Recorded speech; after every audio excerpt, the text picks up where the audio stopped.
Our next speaker, if you know her at all, Ann Hughes, she signs all of her emails peace. Yet I have to say, I don't know anyone who's fiercer about protecting the rights of her residents. So with that, I give you Representative Ann Hughes. No justice, no peace. No justice, no peace. Our bodies, our choice. Our bodies, our choice. Welcome to the season of rage. I'm State Representative Ann Hughes of the 135th District. That's Easton, Weston, and Reading. And while I want to give in to a sustained moment of howling grief, instead, I ask you to join me in a moment of silence for our neighbors in Buffalo, another community targeted by white supremacy terrorism in yet another mass shooting in a neighborhood grocery store. Please join me.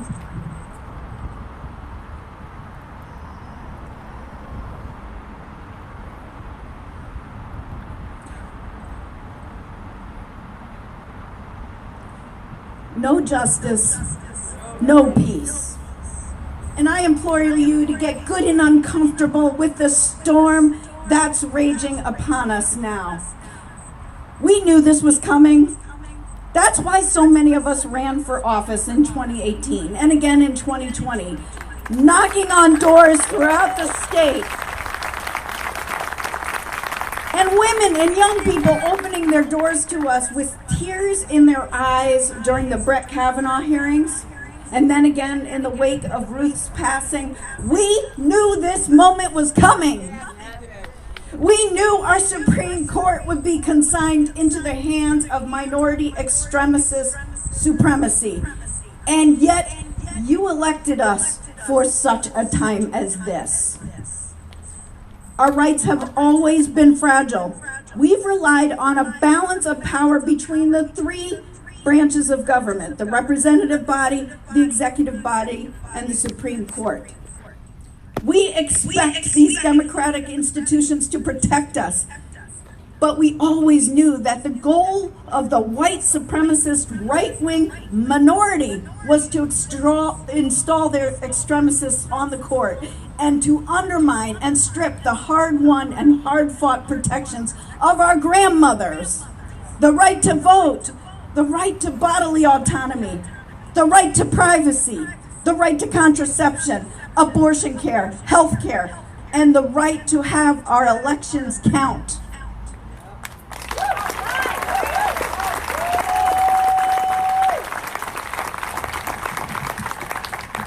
Abuse is about power and control. And mobilizing this resistance, this season of rage, is not just about protecting our human rights.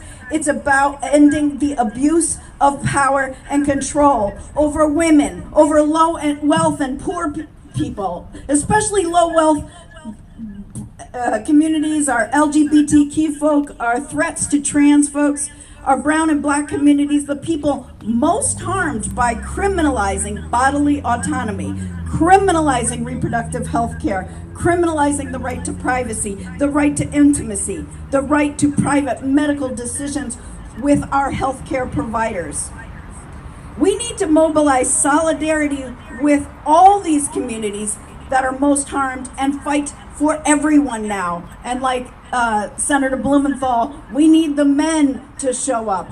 We need the youth to show up. We need to take some to the streets. No justice, no peace. Our bodies, our choice. So our legislative colleagues and I got to work in fierce determination at the very beginning of this short session. We formed the Reproductive Rights Caucus and decided to fight the legal bullying of Texas, SB 8, and other states and courts' abuse of power with Connecticut's legal firepower.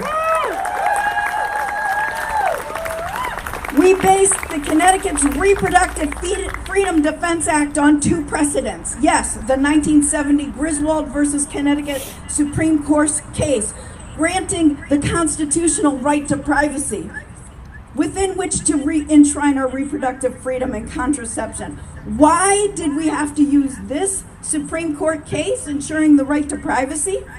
because we have yet to pass the Equal Rights Amendment to the Constitution.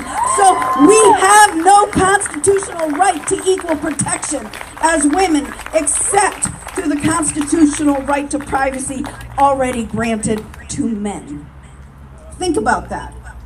We've had to use a legal, universal right granted to men because we have not passed the ERA.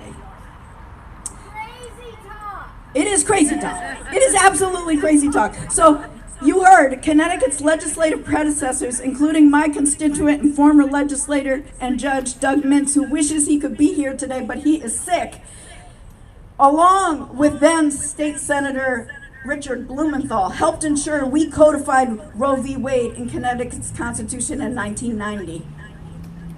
And those elected leaders deserve a big shout out for their important work in future-proofing Connecticut's policies to grant reproductive freedom and protection. And we also thank them for passing the torch to this generation of elected leaders who are speaking for ourselves, elected by you for such a time as this. It's not enough to build a legal moat around Connecticut, protecting those inside Connecticut from criminal pursuit. We must build a bridge to our neighbors and communities beyond and within Connecticut who are seeking refuge, and be that beacon to those disempowered, desperate, and without any real choice. Connecticut is one of 16 states that protects Medicaid families who seek abortion care to receive that care. Connecticut pays what the feds refuse to reimburse for health care, thanks to the Hyde Amendment. You've elected these policymakers to lead in such a time as this. And we passed the Reproductive Freedom Defense Bill that the governor signed last week.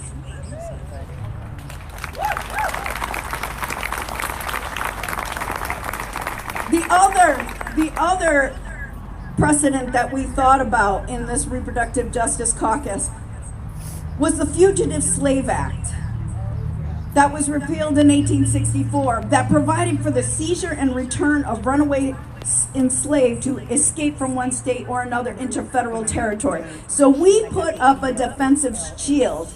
Texas, if you come after your people in Connecticut, we will counter-sue.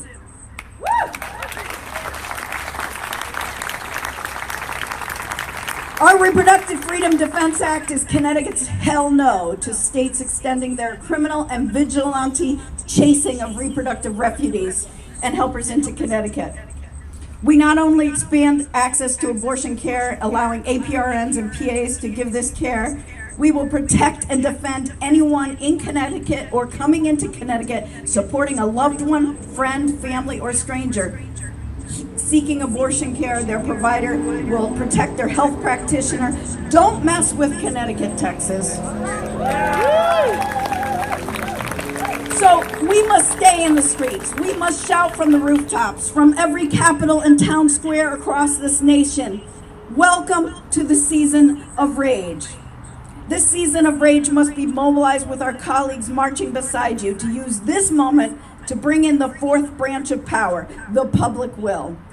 We will not be fugitives of justice. We will make the policies that withstand the bullying and dismantling by the Supreme Court, the systems by default that uphold the patriarchy that harms all of us, especially harms vulnerable and marginalized neighbors. And we will defend our equal rights.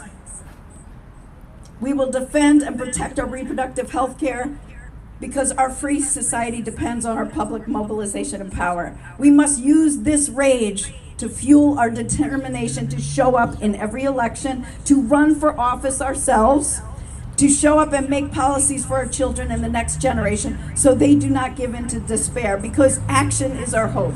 Our marching feet, our collective chanting, as long as you stay in the streets, I will be right here beside you, amplifying your voices through real change policy you can be proud of for such a time as this. No justice, no peace. Our bodies, our choice. Thank you for showing up, Fairfield County.